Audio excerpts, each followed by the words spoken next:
അതീവ സുരക്ഷയുള്ള Kannur central jail. 4 ആൾ പൊക്കത്തിൽ 7 metre ഉയരമുള്ള മതിൽ, 1.5 മീറ്ററുള്ള ഇലക്ട്രിക് ഫെൻസിംഗ്, മുഴുവൻ സമയം CCTV നിരീക്ഷണം. അവിടെ നിന്നും ഒരു തടവ് പുള്ളിക്ക് എങ്ങനെ രക്ഷപ്പെടാൻ കഴിയും? അതും ഒറ്റക്കയ്യനായ ഒരു കൊടും കുറ്റവാളിക്ക്. സൗമ്യ വധക്കേസിൽ ജീവപര്യന്തം ശിക്ഷിക്കപ്പെട്ട് ജയിലിൽ കഴിയുന്ന ഗോവിന്ദചാമി രക്ഷപ്പെട്ടത് ഗുരുതരമായ സുരക്ഷാ വീഴ്ചയാണ്. അയാൾ ജയിൽ ചാടിയതറിഞ്ഞ് പോലീസും നാട്ടുകാരും വലതിരിച്ച് തിരച്ചിൽ നടത്തിയ മണിക്കൂറുകൾ. പുലർച്ചെ 1 മണി മുതൽ രാവിലെ 11 വരെ നീണ്ട നാടകീയ സംഭവങ്ങൾ. എങ്ങനെയാണ് ഗോവിന്ദചാമി ജയിൽ ചാടിയത്? ആരാണ് രക്ഷപ്പെടാൻ അയാൾക്ക് സഹായം നൽകിയത്? ദിവസങ്ങൾ നീണ്ട ആസൂത്രണം, ആളുകൾ തിരിച്ചറിയാതിരിക്കാൻ വരുത്തിയ രൂപമാറ്റം, കേസിന്റെ നാൾവഴികൾ എന്നിവയുൾപ്പെടെ വിശദമായി പരിശോധിക്കുകയാണ് പോലീസ് പട്രോൾ. സ്വാഗതം.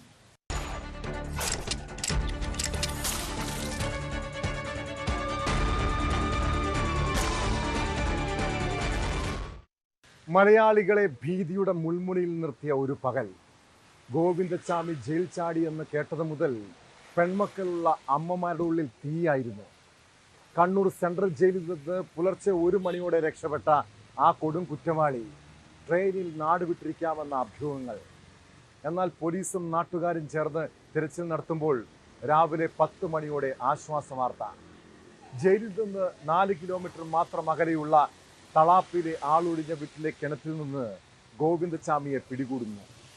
നാട്ടുകാർ നൽകിയ വിവരത്തിന്റെ അടിസ്ഥാനത്തിലാണ് പോലീസ് വീട് വളഞ്ഞത്. ഗുരുതരമായ സുരക്ഷാ വീഴ്ച ഉണ്ടായെന്നും ജയിലിനുള്ളിൽ നിന്ന് പ്രതിക്ക് സഹായം ലഭിച്ചിരിക്കാമെന്നും ആക്ഷേപമുണ്ട്.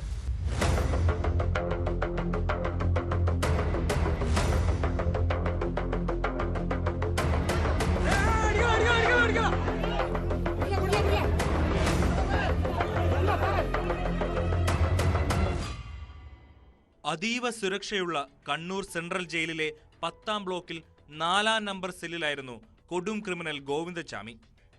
ഹാക്സോ ബ്ലേഡ് ഉപയോഗിച്ച് സെല്ലിലെ 2 കമ്പികൾ അറുത്തുമാറ്റി. പുലർച്ചെയാണ് ജയിൽ ചാടിയത്.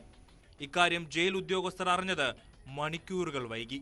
നമുക്ക് ലഭിച്ച ഇൻഫർമേഷൻ അനുസരിച്ച് ഇന്ന് രാവിലെ കാലത്തെ 4:15 ശേഷമാണ് കണ്ണൂർ സെൻട്രൽ ജയിലിൽ നിന്ന് ഗോവിന്ദചാമി എന്ന തടവുകാരെ ജയിലിൽ ചാടിയിട്ടുണ്ട്.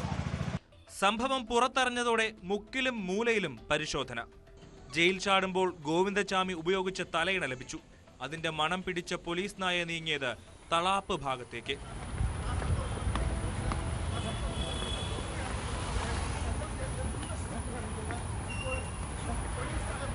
ഇതിനിടെ നാട്ടുകാരിൽ ഒരാൾ ഗോവിന്ദചാമിയെ തിരിച്ചറിഞ്ഞതാണ് നിർണായകമായത്.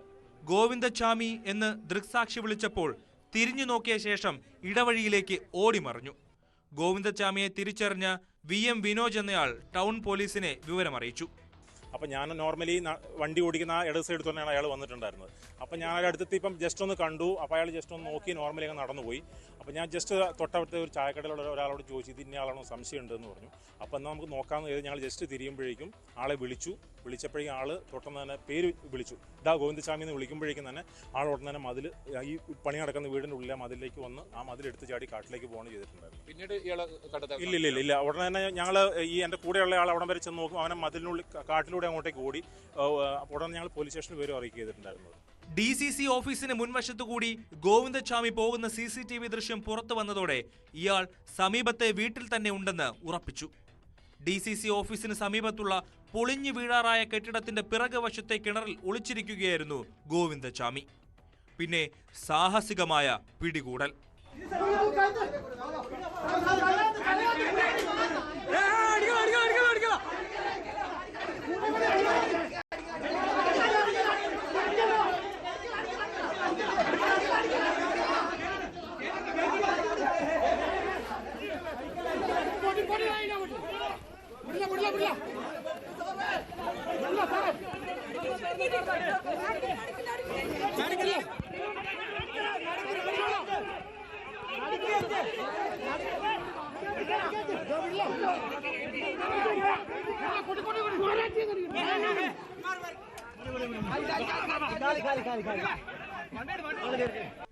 മൂന്ന് മണിക്കൂറിലധികമാണ് ഗോവിന്ദചാമി കേരള പോലീസിനെ മുൾമുനയിൽ നിർത്തിയത്.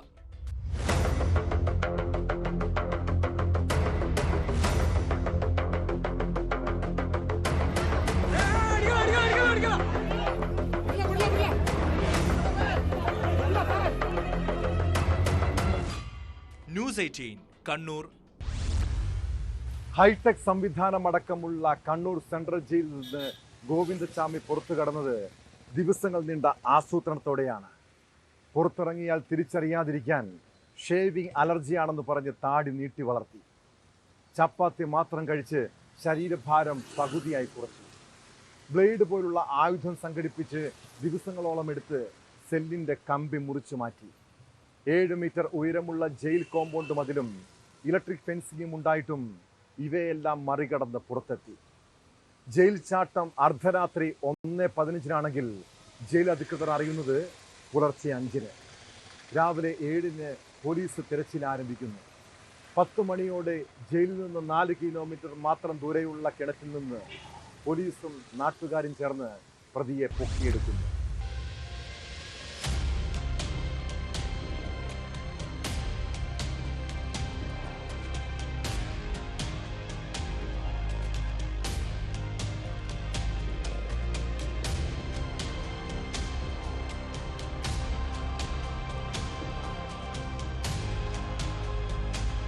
കൊടും ക്രിമിനലുകളെ പാർപ്പിക്കുന്ന 10ാം ബ്ലോക്കിൽ നിന്നും ഗോവിന്ദചാമി പുറത്തുകടക്കാൻ നടത്തിയത് മാസങ്ങൾ നീണ്ട ആസൂത്രണം. എന്നാൽ അതീവ സുരക്ഷയുള്ള ഹൈടെക് സംവിധാനമുള്ള ജയിലിൽ നിന്നും എങ്ങനെ ഒറ്റക്കയ്യനായ ഒരാൾക്ക് സുരക്ഷാ സംവിധാനങ്ങൾ മറികടന്ന് പുറത്തെത്താനാകും എന്നതാണ് ചോദ്യം. ഇതിൽ ആരുടെയൊക്കെ സഹായം ലഭിച്ചുവെന്നാണ് പരിശോധിക്കേണ്ടത്. സഹതടവുകാർ മാത്രമല്ല, ജയിൽ ഉദ്യോഗസ്ഥർക്കും ഇതിൽ പങ്കുണ്ടാവണം. നിരവധി വീഴ്ചകളാണ് കണ്ണൂർ സെൻട്രൽ ജയിലിൽ ഉണ്ടായിട്ടുള്ളത്. ഈ ചോദ്യങ്ങൾക്ക് ഉത്തരം നൽകേണ്ടത് ജയിൽ അധികൃതരാണ്. സെല്ലിലെ കമ്പികൾ മുറിക്കാനുള്ള ആയുധങ്ങൾ ഗോവിന്ദചാമിക്ക് എവിടെ നിന്ന് ലഭിച്ചു? ജയിൽ CCTV നിരീക്ഷിക്കേണ്ടവരും പട്രോളിംഗ് ഡ്യൂട്ടിയിലുണ്ടായിരുന്നവരും എവിടെയായിരുന്നു?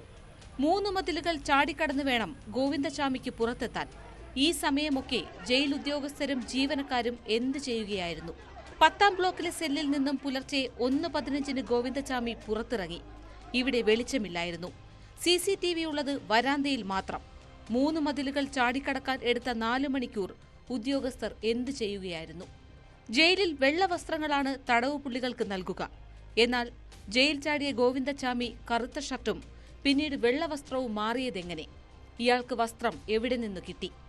ഇന്നലെ രാത്രി കനത്ത മഴയായിരുന്നുവെന്നും 1:10 വാർഡൻ ടോർച്ചടിച്ച് പരിശോധിച്ചപ്പോൾ ഗോവിന്ദചാമി ചുവരിനോട് ചേർന്ന് പുതച്ചുമൂടി കിടന്നുറങ്ങുകയായിരുന്നുവെന്നുമാണ് ജയിൽ അധികൃതരുടെ വിശദീകരണം. ജയിൽ ചാടിയപ്പോൾ പരിക്കേൽക്കുന്നത് ഒഴിവാക്കാൻ തലയിണ താഴെയിട്ടുവെന്നും ഇത് മണം പിടിച്ചാണ് പോലീസ് നായ ഇയാളിലേക്ക് എത്തിയതെന്നും അധികൃതർ. ജയിലിന്റെ കോമ്പൗണ്ടിന്റെ ആ ഭാഗത്ത് നിന്ന് ഒരു തുണി ഉപയോഗിച്ചുകൊണ്ട് കിട്ടിയിട്ടാണ് ചാടിയിരിക്കുന്നത്. ബാക്കി അതിനുശേഷം പുറത്തോട്ട് എവിടേക്ക് പോയിരിക്കുന്നു എന്നുള്ള കാര്യങ്ങൾ നമ്മൾ അന്വേഷിച്ചുകൊണ്ടിരിക്കുകയാണ്. എല്ലാ ഭാഗത്തും വ്യാപകമായ അതെ, ജയിലിന്റെ അടിസ്ഥാനത്തിലുള്ള CCTV പരിശോധിച്ചുകൊണ്ടാണ് നമ്മൾ ഈ ഒരു കാര്യം പറഞ്ഞിരിക്കുന്നത്. അപ്പോൾ അതിനുശേഷം എവിടേക്കൊക്കെ പോകാൻ സാധ്യതയുണ്ട് എന്നുള്ള കാര്യത്തെ പറ്റിയിട്ടൊക്കെ കൂടുതലായിട്ട് പോലീസ് അന്വേഷിച്ചുകൊണ്ടിരിക്കുകയാണ്. ഈ വിവരം പ്രത്യേകിച്ചിട്ട് കറുത്ത ഷർട്ട്, കറുത്ത പാന്റ് തുടങ്ങിയതുമായിട്ട് ബന്ധപ്പെട്ട വിവരങ്ങൾ പരമാവധി ആൾക്കാരിലേക്ക്. കണ്ണൂർ സെൻട്രൽ ജയിലിൽ DGPയുടെ സന്ദർശനം നടക്കാനിരിക്കെയാണ് ഗുരുതര സുരക്ഷാ വീഴ്ചയെന്നതും ഗൗരവം കൂട്ടുന്നു. ജയിൽ ചാടാനായി ഗോവിന്ദചാമി മാസങ്ങൾക്ക് മുൻപേ തയ്യാറെടുപ്പ് നടത്തിയിരുന്നു. ഇയാൾ ചോറ് കഴിച്ചിരുന്നില്ല. മാസങ്ങളായി കഴിച്ചത് ചപ്പാത്തി മാത്രം. ഇതിനായി ഡോക്ടറിൽ നിന്നും പ്രത്യേക അനുമതിയും വാങ്ങി. ശരീരഭാരം പകുതിയായി കുറച്ചു. കമ്പിക്കുള്ളിലൂടെ കടക്കണമെങ്കിൽ തടിച്ച ശരീരമുള്ളയാൾക്ക് സാധിക്കില്ല. ഇതായിരുന്നു ലക്ഷ്യം.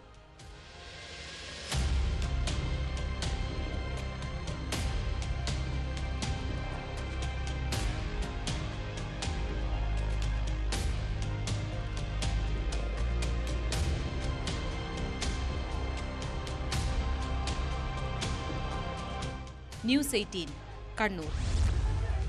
ഒറ്റക്കയ്യനായ ഗോവിന്ദചാമി എങ്ങനെയാണ് 4 ആൾ പൊക്കമുള്ള ജയിലിൽ നിന്ന് പുറത്തെത്തിയത്? അയാൾക്ക് മറ്റാരുടെയെങ്കിലും സഹായം ലഭിച്ചിരിക്കുമോ? സെല്ലിലെ കമ്പി മുറിക്കാനുള്ള ആയുധം മുതൽ മാറിയിടാനുള്ള ഷർട്ടുകൾ വരെയും ഗോവിന്ദചാമിക്ക് എവിടെ നിന്ന് കിട്ടി? ഈ ചോദ്യങ്ങൾക്കെല്ലാം ഉത്തരം കിട്ടേണ്ടതുണ്ട്. മാസങ്ങൾ നീണ്ട ആസൂത്രണം നടത്തി കൊടും കുറ്റവാളി ജയിൽ ചാടിയത് ഉദ്യോഗസ്ഥരുടെയും ആഭ്യന്തര വകുപ്പിന്റെയും ഗുരുതര വീഴ്ചയെന്നാണ് ആരോപണം.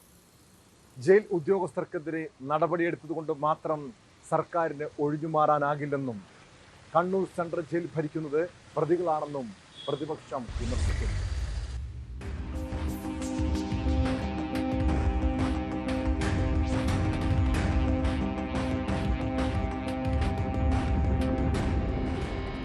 CPM പ്രവർത്തകരായ തടവുകാർക്ക് നിയമവിരുദ്ധമായി പല സഹായങ്ങളും ലഭ്യമാകുന്നുവെന്ന് നേരത്തെ ആക്ഷേപമുള്ള ഇടമാണ് കണ്ണൂർ സെൻട്രൽ ജയിൽ. അതിന് തെളിവുകളും പുറത്തു വന്നതാണ്. അവിടെയാണ് വീണ്ടും ഒരു ഗുരുതര വീഴ്ച. എല്ലാ സുരക്ഷാ കവചങ്ങളും ഭേദിച്ച് കുപ്രസിദ്ധനായ ക്രിമിനൽ ഗോവിന്ദചാമി പുറത്തെത്തി. ഗോവിന്ദചാമിയെ മണിക്കൂറുകൾക്കുള്ളിൽ പിടികൂടിയത് ആശ്വാസമെങ്കിലും മുഖ്യമന്ത്രിയുടെ സ്വന്തം ജില്ലയിൽ ഉണ്ടായ സംഭവം ജയിൽ വകുപ്പിനും ആഭ്യന്തര വകുപ്പിനും നാണക്കേടാണ്. തടവുകാർക്ക് ഉദ്യോഗസ്ഥരുടെ സഹായം ലഭിക്കുന്നുണ്ടെന്ന ആക്ഷേപത്തിന് കൂടുതൽ ബലം പകരുന്നതാണ് ഈ സംഭവം. മുഖ്യമന്ത്രിയുടെ നേരിട്ടുള്ള ചുമതലയുള്ള വകുപ്പുകൾ കൂടി ഇതോടെ സിസ്റ്റം തകരാറിന്റെ പരിധിയിൽ വന്നിരിക്കുന്നു. ഒരുപാട് ദുരൂഹതകളാണ് ആ ജയിൽ ചാട്ടത്തിനുള്ളത്. കാരണം ഒരു കൈക്ക് സ്വാധീനമില്ലാത്ത ഒരാൾ രാത്രി 1:15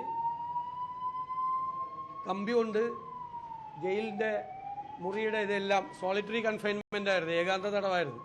അവിടെ നിന്ന് അത് മുറിച്ച് പുറത്തു വന്ന് അയാൾ വലിയ നീളമുള്ള തുണി എവിടെ നിന്നാണ് തുണി കൊണ്ട് ഇത്രയും വലിയ മതിലുമ്മ ചാടി കിടന്ന് അത് അപ്പുറത്തേക്കിട്ട് ആ അപ്പുറത്തേക്ക് ചാടി അയാൾ ഒറ്റയ്ക്ക് രക്ഷപ്പെട്ടു എന്ന് പറയുന്നത് അവിശ്വസനീയമാണ്.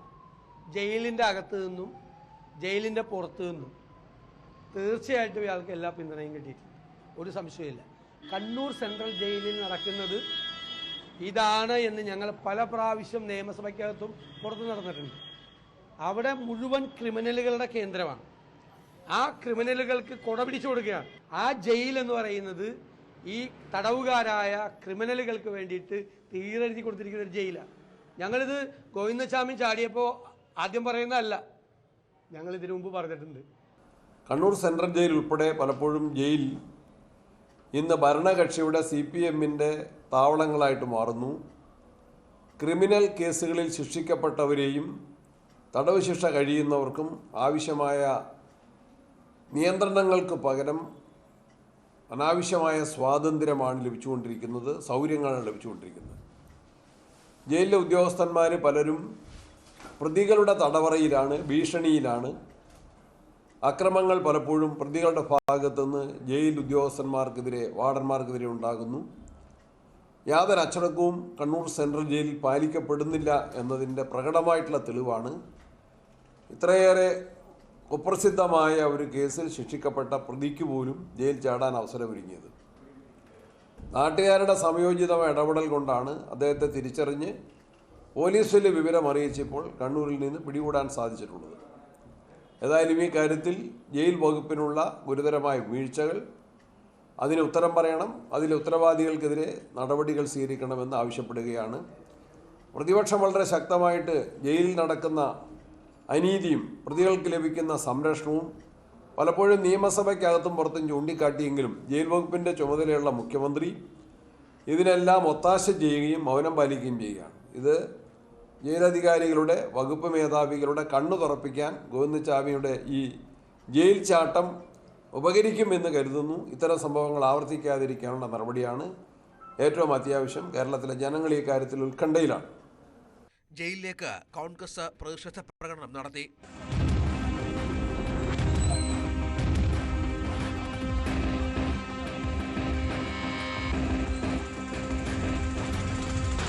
Deputy prison officer Rajeesh, assistant prison ഓഫീസർമാരായ സഞ്ജയ്, അഖിൽ എന്നിവരെയും നൈറ്റ് ഓഫീസർ റിജോയെയും സസ്പെൻഡ് ചെയ്തു. കണ്ണൂർ റേഞ്ച് IG സംഭവം അന്വേഷിക്കുകയാണ്.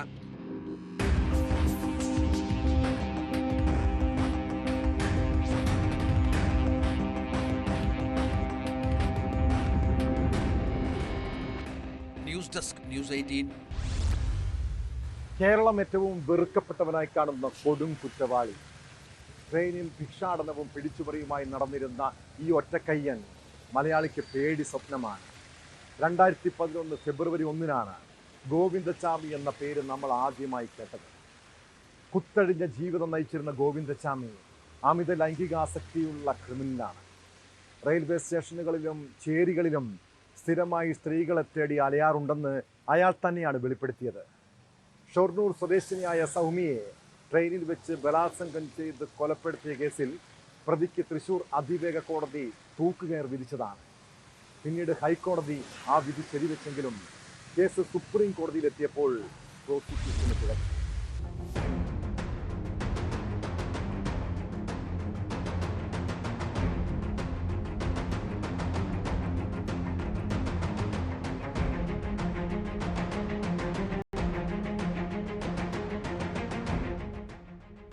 2011 ഫെബ്രുവരി 1 എറണാകുളത്ത് നിന്ന് ഷൊർണൂർക്ക് പോകുകയായിരുന്ന ട്രെയിനിലെ വനിതാ കമ്പാർട്ട്മെന്റിൽ വെച്ച് സൗമ്യ ആക്രമിക്കപ്പെട്ടത്. ട്രെയിനുകളിൽ ഭിക്ഷാടനം നടത്തിയിരുന്ന തമിഴ്നാട് സ്വദേശിയായ ഗോവിന്ദചാമി എന്ന ഒറ്റക്കയ്യൻ ട്രെയിനിൽ നിന്നും പുറത്തേക്ക് തള്ളിയിട്ട് അതിക്രൂരമായി പെൺകുട്ടിയെ ബലാത്സംഗത്തിന് ഇരയാക്കുകയായിരുന്നു. ആക്രമണത്തിൽ ഗുരുതരമായി പരിക്കേറ്റ സൗമ്യ ഫെബ്രുവരി 6 തൃശൂർ മെഡിക്കൽ കോളേജിൽ വെച്ച് മരണമടഞ്ഞു. ചോരവാർന്ന് അബോധാവസ്ഥയിലായ പെൺകുട്ടിയെ ഗോവിന്ദചാമി ക്രൂരപീഡനത്തിന് ഇരയാക്കുകയായിരുന്നു.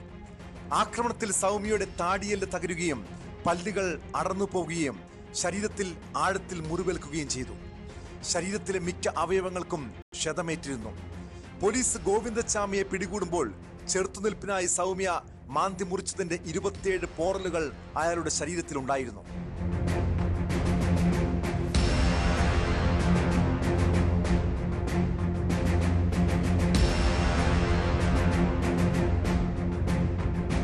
തൃശൂർ അതിവേഗ കോടതിയിൽ 11 ദിവസം കൊണ്ട് പൂർത്തിയാകുമെന്ന് കരുതിയ വിചാരണ നടപടികൾ 5 മാസം കൊണ്ടാണ് പൂർത്തിയായത്.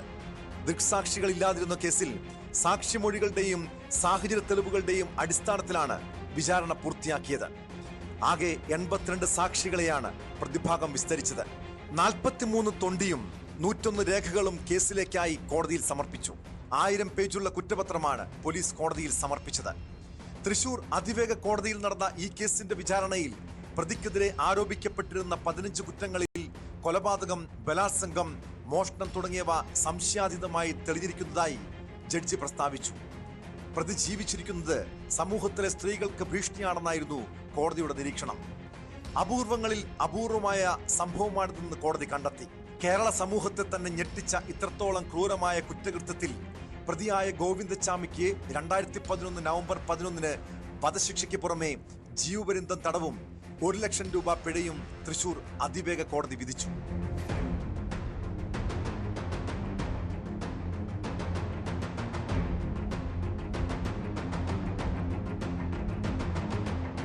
കേരള ഹൈക്കോടതി തൃശൂർ അതിവേഗ കോടതിയുടെ വിധിന്യായം ശരിവെക്കുകയുണ്ടായി.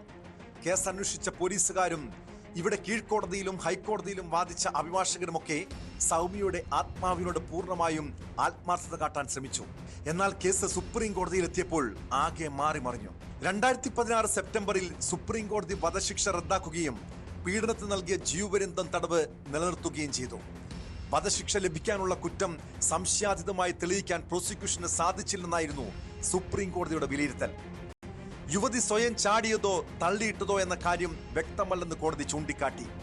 കീഴ്ക്കോടതിയും ഹൈക്കോടതിയും വിധിച്ച തൂക്കുകയർ സുപ്രീം കോടതിയിൽ എത്തിയപ്പോഴേക്കും പ്രതിക്ക് നിഷ്പ്രയാസം അഴിച്ചെടുക്കാനായി. അപ്പീലിൽ സുപ്രീം കോടതിയിൽ കൊലപാതക കുറ്റം സംശയാതീതമായി തെളിയിക്കാൻ പ്രോസിക്യൂഷന് കഴിഞ്ഞില്ല. ഇതോടെ വധശിക്ഷ 7 വർഷത്തെ കഠിന തടവായും ബലാത്സംഗ കുറ്റത്തിന് ജീവപര്യന്ത തടവ് ശിക്ഷയായും സുപ്രീം കോടതി ഇളവ് ചെയ്തു. 2 ശിക്ഷകളും ഒരുമിച്ച് അനുഭവിച്ചാൽ മതിയാകുമെന്നായിരുന്നു വിധി. 2017 ഏപ്രിലിൽ സർക്കാർ നൽകിയ പിഴവ് തിരുത്തൽ ഹർജിയും സുപ്രീം കോടതി തള്ളി. അങ്ങനെ സൗമ്യയ്ക്ക് നീതി കിട്ടിയെന്ന് വിലയിരുത്തിയ കേസിൽ നീതി നിഷേധമുണ്ടായി എന്നത് പച്ചയായ യാഥാർത്ഥ്യമാണ്.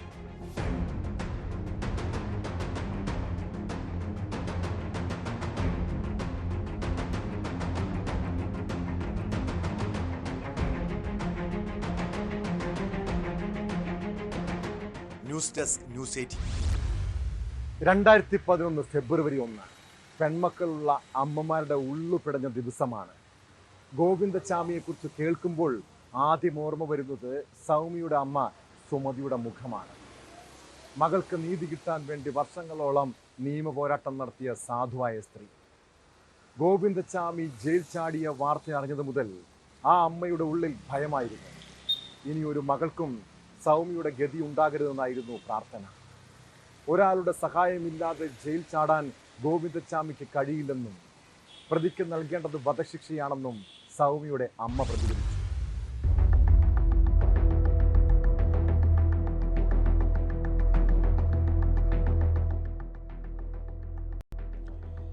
എന്റെ കൈയും കാലും വിറയ്ക്കുന്നു, അവനെ ഉടൻ പിടിക്കണം. ഗോവിന്ദചാമി ജയിൽ ചാടിയതറിഞ്ഞ ശേഷമുള്ള സൗമ്യയുടെ അമ്മയുടെ ആദ്യ പ്രതികരണം ഇതായിരുന്നു. ഒരു പെൺകുട്ടിയെ പിച്ചു ചീന്തിയവനാണ്. ജയിൽ ജീവനക്കാർക്ക് വീഴ്ചയുണ്ടായി. ഇത്രയും വലിയ ജയിൽ അയാൾ എങ്ങനെ ചാടി? അതിന് സഹായം ലഭിച്ചിരിക്കും. ഗോവിന്ദചാമി ജയിൽ ചാടിയ വാർത്ത അറിഞ്ഞതു മുതൽ പിടികൂടുന്നതുവരെ ഭയമായിരുന്നുവെന്ന് അമ്മ ന്യൂസ് 18നോട് പറഞ്ഞു. ഞാൻ അനുഭവിച്ച വേദന ഇനിയൊരു അമ്മയും ഈ ലോകത്തിൽ കരയരുതെന്ന് ഞാൻ ആഗ്രഹിച്ചിട്ടുണ്ടായിരുന്നത്. അത്രയേറെ നമ്മൾ അത് ഒരു ദുഃഖമായ ഒരു കാര്യമാണ്. അപ്പം ഇന്നിപ്പോൾ ഇത് ഈ ഇങ്ങനെയുള്ളൊരു മനസ്സുള്ള ഇവൻ ജയിലിൽ ചാടി കഴിഞ്ഞിട്ടുണ്ടെങ്കിൽ ഇനി എത്ര പെൺകുട്ടികളുടെ ജീവിതമാണ് നഷ്ടപ്പെട്ടു പോകുക, എത്ര സ്ത്രീകളുടെ ജീവിതം എന്തായി പോകും എന്നുള്ളൊരു വല്ലാത്തൊരു ദുഃഖമായിരുന്നു എൻ്റെ മനസ്സിൻ്റെ ഉള്ളിലുണ്ടായിരുന്നു. വിഷമങ്ങൾ മൊത്തം എനിക്ക് അതായിരുന്നു. ഒരാളുടെ സഹായമില്ലാതെ ജയിൽ ചാടാൻ ഗോവിന്ദചാമിക്ക് കഴിയില്ല. സഹായിച്ചവരെ നിയമത്തിന് മുന്നിൽ കൊണ്ടുവരണമെന്നും സുമതി പറഞ്ഞു. പ്രതിക്ക് നൽകേണ്ടത് വധശിക്ഷയാണെന്നും സൗമ്യയുടെ അമ്മ. ഈ ഗോവിന്ദചാമി ഇതിൻ്റെ ഉള്ളിൽ നിന്ന് പുറത്തിറങ്ങാൻ ആരുടെല്ലോ സഹായം അവനുണ്ടായിട്ടുണ്ട്. അവനല്ലാതെ ഒരിക്കലും അവന് ഒറ്റയ്ക്ക് ഇത്രയും വലിയൊരു മതിലും ഈ ജയിലിനുള്ളിൽ പുറത്തേക്ക് വരാനും എല്ലാ സൗകര്യങ്ങളും ആരോ അവിടെ ഒരുക്കി കൊടുത്തിട്ടുണ്ട്. സൗമ്യക്കുണ്ടായ അവസ്ഥ ഇനി ഒരു പെൺകുട്ടിക്കും ഉണ്ടാകരുത്. ഇത്രയും കൊടുങ്കുറ്റവാളിയെ വെറുതെ വിടാൻ പാടില്ല എന്നും സൗമ്യയുടെ അമ്മ പ്രതികരിച്ചു.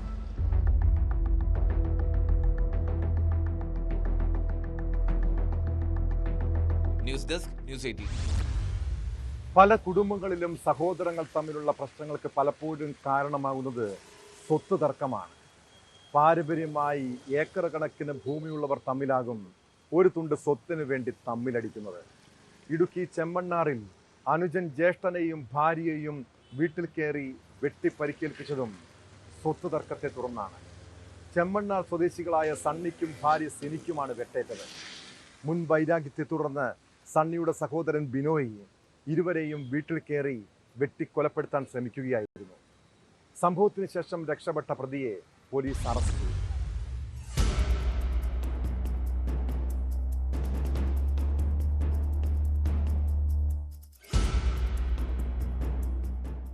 ചെമ്മണ്ണാർ വലിയ പറമ്പിൽ സണ്ണിക്കും ഭാര്യ സിനിക്കുമാണ് വെട്ടേറ്റത്. സണ്ണിയുടെ അനുജൻ ബിനോയ് ഇരുവരെയും വീട്ടിൽ കയറി വെട്ടിപ്പരിക്കേൽപ്പിക്കുകയായിരുന്നു. രാവിലെ 8 മണിയോടെയാണ് സംഭവം. വെട്ടേറ്റവരെ ഉടൻ തന്നെ നാട്ടുകാർ നെടുങ്കണ്ടം താലൂക്ക് ആശുപത്രിയിൽ എത്തിച്ചെങ്കിലും നില ഗുരുതരമായതിനാൽ കട്ടപ്പനയിലെ സ്വകാര്യ ആശുപത്രിയിലേക്ക് മാറ്റി. സംഭവത്തിനു ശേഷം കടന്നുകളഞ്ഞ ബിനോയിയെ വട്ടപ്പാറയിലുള്ള വീട്ടിൽ നിന്നും പോലീസ് പിടികൂടി. സ്വത്തുതർക്കമാണ് ആക്രമണത്തിന് പിന്നിലെന്നാണ് പോലീസിന്റെ നിഗമനം. 2023 മെയ് മാസത്തിൽ സണ്ണിയുടെ ഭാര്യ സിനിയെ ബിനോയ് വെട്ടിപ്പരിക്കേൽപ്പിച്ചിരുന്നു. ഇതിനുശേഷം അതേ വർഷം ജൂലൈയിൽ സണ്ണിയും സിനിയുടെ സഹോദരനും ചേർന്ന് ബിനോയെയും വെട്ടിപ്പരിക്കേൽപ്പിച്ചിരുന്നു.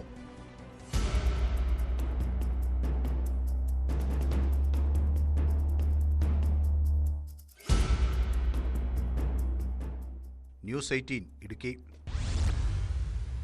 മദ്യപിച്ച് ലക്ക് കിട്ടുകഴിഞ്ഞാൽ രക്തബന്ധങ്ങൾ പോലും മറക്കുന്നവരുണ്ട്. പിന്നെ നിസ്സാര പ്രശ്നത്തിന്റെ പേരിൽ പ്രകോപിതരാകും. ഒടുവിൽ ചോരക്കളമാകുന്ന വീടുകൾ. തിരുവനന്തപുരം ചിറയൻകീഴ് സ്വദേശി രതീഷിനെ സഹോദരൻ മഹേഷ് കൊലപ്പെടുത്തിയത് മദ്യലഹരിയിലാണ്. ഇരുവരും പതിവായി ലഹരി ഉപയോഗിക്കുന്നവരാണ്. കഴിഞ്ഞ രാത്രി വീട്ടിലെത്തി സഹോദരിയോട് പണം ആവശ്യപ്പെട്ടതിൽ തുടങ്ങിയ തർക്കമാണ് കൊലപാതകത്തിൽ കലാശിച്ചത്. യുവാവിനെ വെട്ടിക്കൊന്ന കേസിൽ സഹോദരൻ മഹേഷിനെ ചിറയൻകീഴ് പോലീസ് അറസ്റ്റ് ചെയ്തു.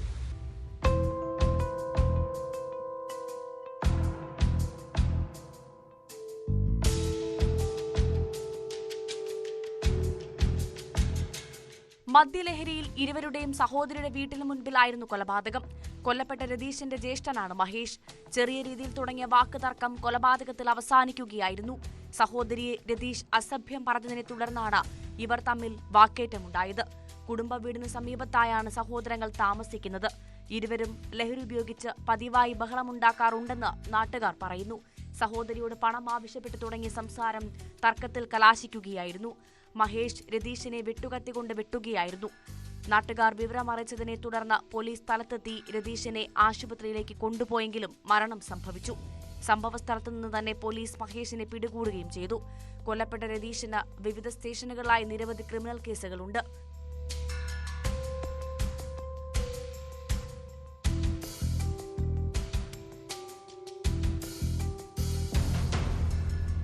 ന്യൂസ് 18 തിരുവനന്തപുരം. പെണ്ണിന്റെ മാനം വിറ്റ് കാശുണ്ടാക്കുന്ന ചില OTT പ്ലാറ്റ്ഫോമുകളുണ്ട്. Alt, Ullu, Big Shots app, Hit Prime എന്നീ ആപ്പുകൾ ലൈംഗികത ഉള്ളടക്കമാക്കി പ്രവർത്തിക്കുന്നതാണ്. സ്ത്രീകളെ മോശമായി ചിത്രീകരിക്കുന്നുവെന്ന പരാതി ഉയർന്നതോടെ ഈ ആപ്പുകൾക്ക് പൂട്ടുവീണു. 25ഓളം OTT പ്ലാറ്റ്ഫോമുകൾക്കും വെബ്സൈറ്റുകൾക്കും കേന്ദ്ര സർക്കാർ നിരോധനം ഏർപ്പെടുത്തി. ഇന്ത്യയിൽ ഇവയുടെ പ്രദർശനം തടയണമെന്ന് ഇന്റർനെറ്റ് സേവനദാതാക്കൾക്ക് കേന്ദ്ര സർക്കാർ നിർദ്ദേശം നൽകിയിട്ടുണ്ട്.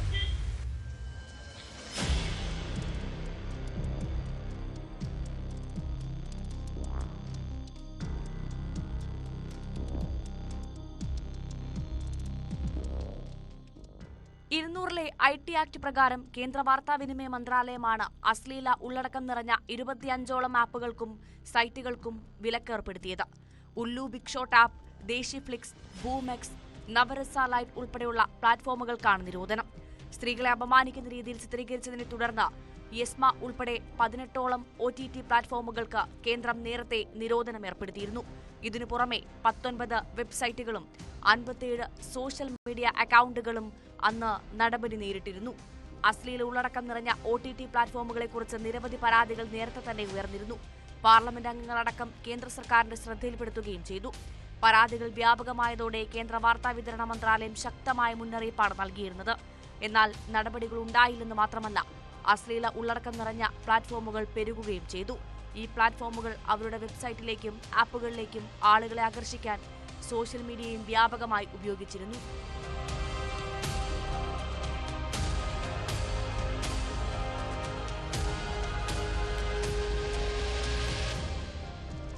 News 18 Delhi. Palakkad Mannarkkad Najath arts and science കോളേജിലെ റാഗിംഗ് കേസാണ് പോലീസ് പട്രോളിംഗ് പരിശോധിക്കുന്നത്. ഷർട്ടിന്റെ മുകളിലത്തെ ബട്ടൺസ് ഇട്ടില്ലെന്ന് പറഞ്ഞ് 2ാം വർഷ BBA വിദ്യാർത്ഥിയെ മർദ്ദിച്ചെന്ന പരാതിയിൽ പോലീസ് കേസെടുത്തു. മുഹമ്മദ് സലാം, മുഹമ്മദ് ഇജാൽ, അതുൽ സമാൻ, സൽമാൻ എന്നീ സീനിയർ വിദ്യാർത്ഥികളെ കൂടാതെ കോളേജിലെ കണ്ടാലറിയാവുന്ന 15 പേർക്കെതിരെയും കേസെടുത്തിട്ടുണ്ട്. നേരത്തെ 3 വിദ്യാർത്ഥികളെ കോളേജിൽ നിന്നും സസ്പെൻഡ് ചെയ്തിരുന്നു.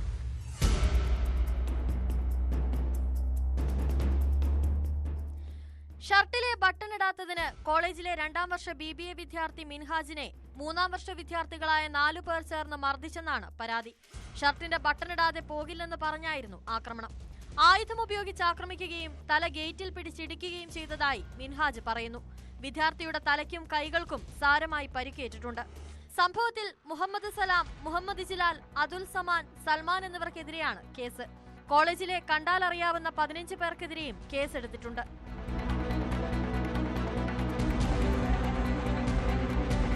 പ്രതികൾ സംഘം ചേർന്ന് വിദ്യാർത്ഥിയെ അതിക്രൂരമായി മർദ്ദിച്ചെന്നാണ് FIR. 3 പേരെയും കോളേജ് അന്വേഷണ വിധേയമായി സസ്പെൻഡ് ചെയ്തിരുന്നു. കഴിഞ്ഞ ദിവസം ഉച്ചയ്ക്കായിരുന്നു ഈ ക്രൂരത കോളേജിൽ നടന്നത്. മർദ്ദനത്തിൽ സാരമായി പരിക്കേറ്റ മിൻഹാജ് വട്ടമ്പലത്തെ സ്വകാര്യ ആശുപത്രിയിൽ ചികിത്സയിലാണ്. വിദ്യാർത്ഥിയുടെ കുടുംബം നൽകിയ പരാതിയിലാണ് പോലീസ് കേസെടുത്ത് അന്വേഷണം ആരംഭിച്ചിട്ടുള്ളത്.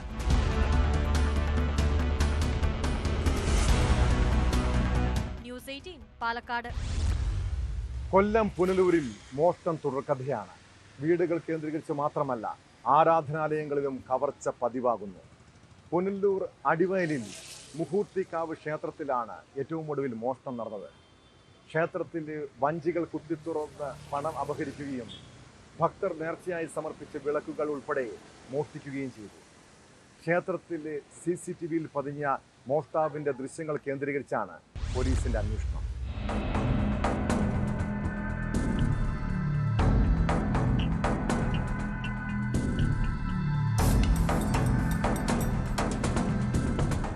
പാതിരാത്രി ക്ഷേത്രത്തിനുള്ളിലെത്തിയ മോഷ്ടാവ് ആദ്യം കാണിക്ക വഞ്ചികൾ തകർത്ത് അതിനുണ്ടായിരുന്ന നാണയങ്ങൾ മാറ്റി നോട്ടുകൾ അപഹരിക്കുകയായിരുന്നു. പിന്നീട് ക്ഷേത്രത്തിനുള്ളിൽ തന്നെയുള്ള മൂർത്തി നടയിൽ സൂക്ഷിച്ചിരുന്ന വിളക്കും അപഹരിച്ചു. കൂടാതെ ക്ഷേത്രത്തിൽ പണവും മറ്റും സൂക്ഷിക്കുന്ന അർച്ചന കൗണ്ടറിന്റെ പിൻഭാഗം കമ്പിപ്പാര ഉപയോഗിച്ച് തകർത്ത് ഉള്ളിൽ കടന്ന് അലമാര ഉൾപ്പെടെ കുത്തിത്തുറക്കുകയും ചെയ്തിട്ടുണ്ട്. രാവിലെ ക്ഷേത്രം തുറക്കാനെത്തിയ പൂജാരിയാണ് മോഷണ വിവരം ആദ്യം അറിയുന്നത്. തുടർന്ന് പോലീസിൽ വിവരം അറിയിച്ചു. ഇന്നലെ വെളുപ്പിന് 12 മണിക്ക് ശേഷം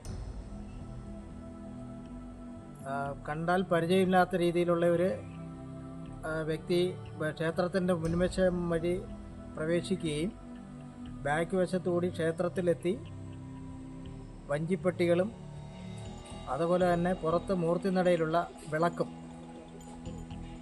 എടുത്തുകൊണ്ട് പോവുകയും വഞ്ചിയിൽ നിന്ന് നാണയം ഉപേക്ഷിക്കപ്പെട്ട രീതിയിലും നോട്ടുകൾ മോഷ്ടാവ് കൊണ്ടുപോയിട്ടുള്ളതായിട്ടുമാണ് മനസ്സിലാക്കാൻ കഴിഞ്ഞത്. അതുപോലെ തന്നെ ക്ഷേത്രത്തിലെ അർച്ചന കൗണ്ടറിൻ്റെ ബാക്ക് വശം പാര കൊണ്ട് അടിച്ചു പൊളിച്ചിട്ടുള്ളതായും അതിനകത്ത് പ്രവേശിക്കുകയും അകത്ത് കയറിയതിന് ശേഷം ചിതിരവിതിരമാക്കിയിടുകയും എന്നാൽ അവിടെ നിന്ന് ഒന്നും നഷ്ടപ്പെട്ടതായിട്ട് മനസ്സിലാക്കാൻ കഴിഞ്ഞിട്ടില്ല. സമീപത്ത് കോൺക്രീറ്റ് പ്രവൃത്തികൾ നടക്കുന്ന ഭാഗത്തു നിന്നാണ് കമ്പിപ്പാരകൾ എടുത്തത് എന്നാണ് സൂചന. CCTV ദൃശ്യങ്ങളിൽ നിന്ന് പ്രതിയെ പോലീസ് തിരിച്ചറിഞ്ഞിട്ടുണ്ടെന്നാണ് വിവരം.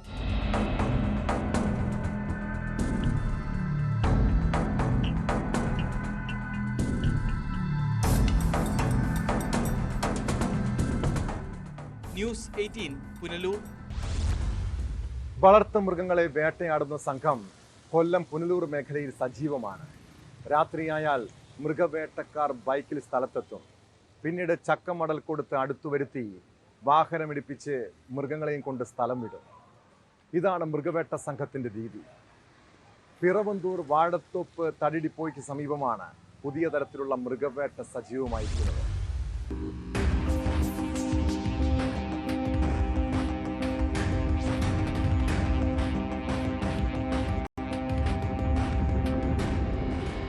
പുന്നലയിലുള്ള ഒരു കുടുംബത്തിന്റെ വകയാണ് മൃഗങ്ങളെല്ലാം.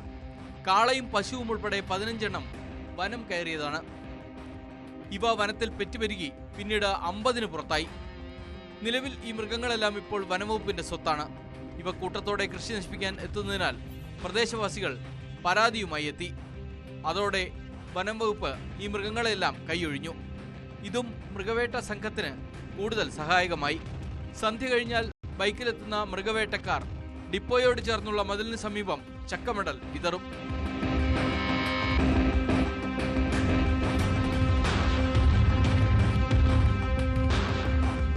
ചക്കമടൽ തിന്നാൻ ഡിപ്പോയിൽ നിന്ന് റോഡിലേക്ക് ഇറങ്ങി വരുന്ന മൃഗത്തിനെ അവിടെ കാത്തു നിൽക്കുന്ന വണ്ടി ഉപയോഗിച്ച് ഇടിച്ചിട്ട് എടുത്തുകൊണ്ടുപോകും.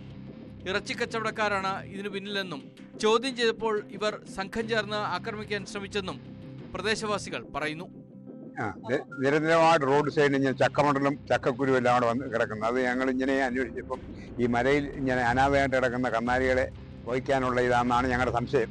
അങ്ങനെ ഞങ്ങളത് അന്വേഷിച്ചപ്പോൾ 2 കന്നാലികൾ രാവിലെ കയറിപ്പോകുന്ന സ്ഥലങ്ങളിലാണ് ഈ ചക്കമടലും ചക്കക്കുരു കൊണ്ടിടുന്നത്. ആ ചക്കക്കുരുവും ചക്കമടലും കിടന്ന് സ്കൂട്ടറുകാർക്ക് മറിയാൻ തുടങ്ങുന്നത്. അതുകൊണ്ടാണ് ഞങ്ങൾക്ക് ഇപ്പോൾ ഇത് ഇത്രയും അന്വേഷിക്കേണ്ടി വന്നത്. എന്തോ കാരണമെന്ന്. മുൻപ് ഇവിടെ വാഹനത്തിൽ കിടന്നുറങ്ങിയ ഡ്രൈവറെ കൊലപ്പെടുത്തി മോഷണം നടത്തിയിരുന്നു. അതിനെ തുടർന്ന് അസമയങ്ങളിൽ ചെറിയ വാഹനങ്ങൾ ഇവിടെ നിർത്താറില്ല.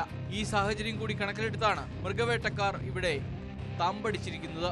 10-15 പശുക്കളുണ്ട്, ചെറിയ കുട്ടികൾ വരെ ഇവിടെ ഉണ്ട് ഇതിനകത്ത്.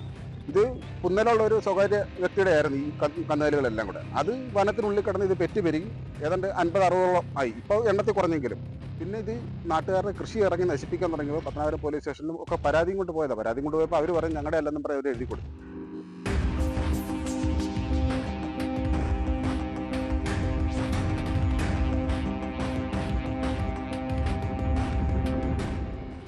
ന്യൂസ് 18 പുനലൂർ. നിരോധിത പുകയില ഉൽപ്പന്നങ്ങൾ കേരളത്തിലെത്തിക്കുന്നതിൽ പ്രധാനികൾ അന്യസംസ്ഥാനക്കാരാണ്. പ്ലൈവുഡ് സ്ഥാപനങ്ങളിലും നിർമ്മാണ മേഖലകളിലുമെല്ലാം തൊഴിൽ ചെയ്യുന്നവർ ലഹരി ഇടപാടുകാരായി പ്രവർത്തിക്കുന്നുണ്ട്. അടൂർ KSRTC സ്റ്റാൻഡിൽ പുകയില ഉൽപ്പന്നങ്ങളുമായി അസം സ്വദേശി പിടിയിലായതിന് തൊട്ടു പിന്നാലെ കൊല്ലത്തും വൻ ലഹരിവേട്ട നടന്നു. വാഹനത്തിൽ മിനറൽ വാട്ടർ കച്ചവടമെന്ന വ്യാജേന ലഹരി വസ്തുക്കൾ കടത്തിയ 2 പേരെ കൊട്ടിയം പോലീസാണ് പിടികൂടിയത്.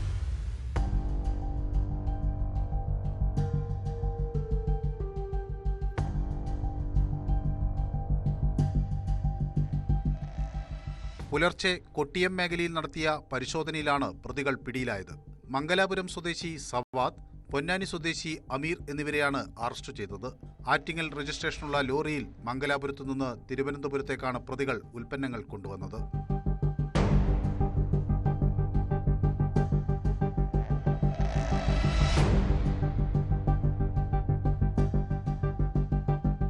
വാഹനം തടഞ്ഞു നിർത്തി ചോദിച്ചപ്പോൾ കുടിവെള്ളം കൊണ്ടുപോവുകയാണെന്നാണ് പ്രതികൾ പോലീസിനോട് പറഞ്ഞത്.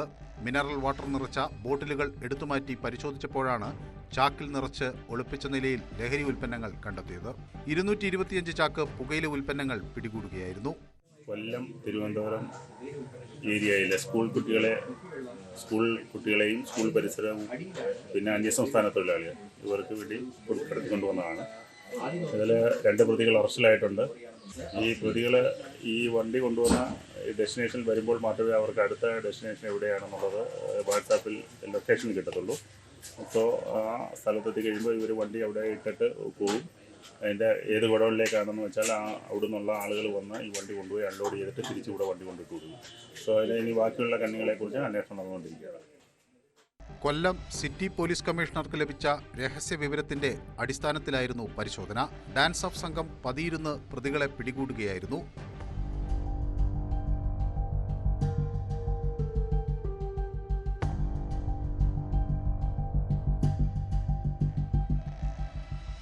ന്യൂസ് 18 കൊട്ടാരക്കര. കുറ്റകൃത്യങ്ങളുടെ മറ്റു ചില വാർത്തകൾ ചുരുക്കത്തിൽ. പാലക്കാട് വടക്കഞ്ചേരിയിൽ യുവതി ഭർത്തൃവീട്ടിൽ തൂങ്ങി മരിച്ച സംഭവത്തിൽ ഭർത്താവ് റിമാൻഡിൽ. മരിച്ച നേഖയുടെ ഭർത്താവ് ആലത്തൂർ തോണിപ്പാടം സ്വദേശി പ്രദീപിനെയാണ് ആലത്തൂർ കോടതി 14 ദിവസത്തേക്ക് റിമാൻഡ് ചെയ്തത്. പ്രദീപിനെതിരെ കഴിഞ്ഞ ദിവസം ആത്മഹത്യാ പ്രേരണാ കുറ്റം ചുമത്തി കേസെടുത്തിരുന്നു.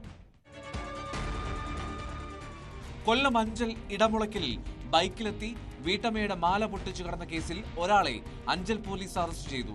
തിരുവനന്തപുരം വിളപ്പിൽശാല സ്വദേശി അനസാണ് പിടിയിലായത്.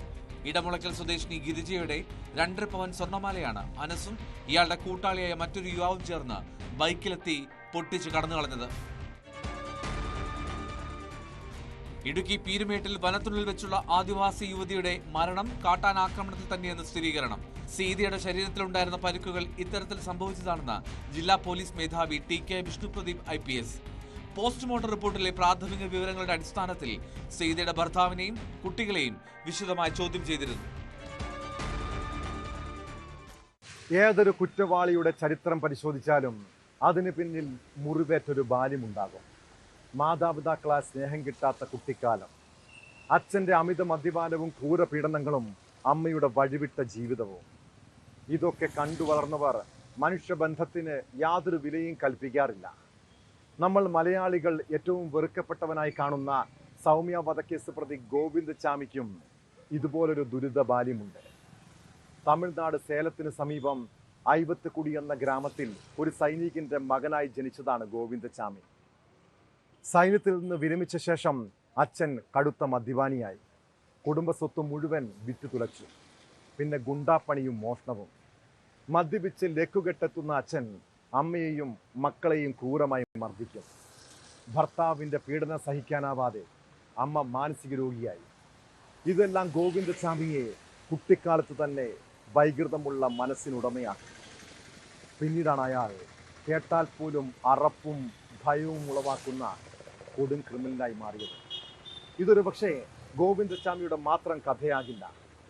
ബാല്യത്തിൽ മനസ്സിനേൽക്കുന്ന മുറിവ് കുട്ടികളെ ക്രിമിനലുകളാക്കാമെന്നാണ് ഇത്തരം കഥകൾ ഓർമ്മിപ്പിക്കുന്നത്. ഇതോടെ പോലീസ് പട്രോൾ പൂർണ്ണമാകുന്നു. നമസ്കാരം.